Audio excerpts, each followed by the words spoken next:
Hi, are you dependent? Does that sound like a negative thing to you? You know, there's a right way to be dependent and there's a wrong way to be dependent. And I want to talk about that with you today. And it's interesting that I recently heard a message about this at church not too long ago. And it's purely coincidental that I'm talking about this with you now at the same time. But I think this is something that is relevant to today because there's so much out there that tells us to be independent, especially as women. I think the feminist movement has metamorphosed into women should be anything they want to be and are capable of being anything they want to be, and they should be strong and independent. Well, that's an interesting message that I disagree with.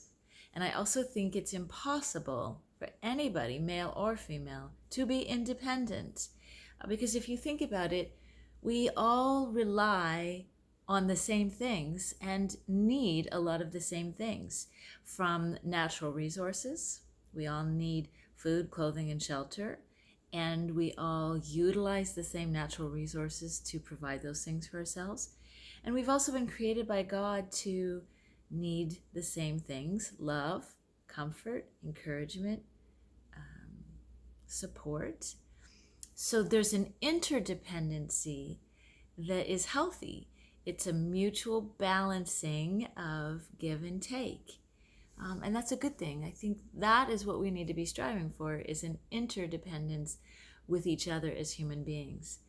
But there's a type of dependency that is essential to us, and that is our dependency on God. Life without God is pretty bleak and depressing. And, you know, if you think about what God gives us, first of all, life, secondly, the ability to have a relationship with Him, and His grace, and His Holy Spirit, and an opportunity to partake of life beyond this physical existence, and so on and so on and so on. There's so many things that He gives us. Our dependency on God becomes critical, essential. He is our lifeline to all of those things. So that's a healthy way to be dependent. Dependent.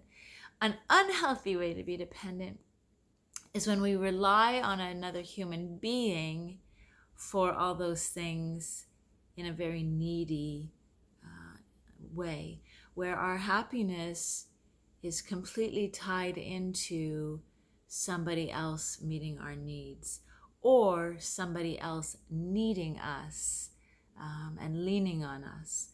We call that codependency.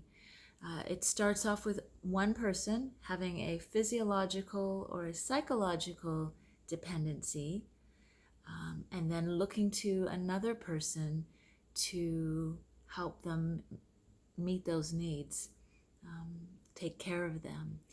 And this can be man or woman. This can be woman or woman. This can be mother-daughter. This can be father-son. This can be any kind of relationship.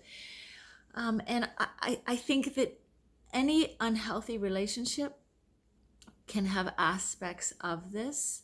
And I think that we always need to be on guard for pinning our happiness on somebody else. That's a huge weight for somebody else to carry for us. And we shouldn't be setting people up for that. Our happiness needs to be a byproduct, as I've talked about before, of aligning our wants and needs and desires, our hopes and dreams and goals with God and God's purpose for us. That's where happiness comes from, not from somebody else taking care of us emotionally, physically, or both. So think about whether you're dependent in the right ways on God, and are you interdependent with others in your relationships with people in a healthy, balanced way, or are you codependent? If you're codependent, get some help, reach out, give me a shout out, we'll talk about it.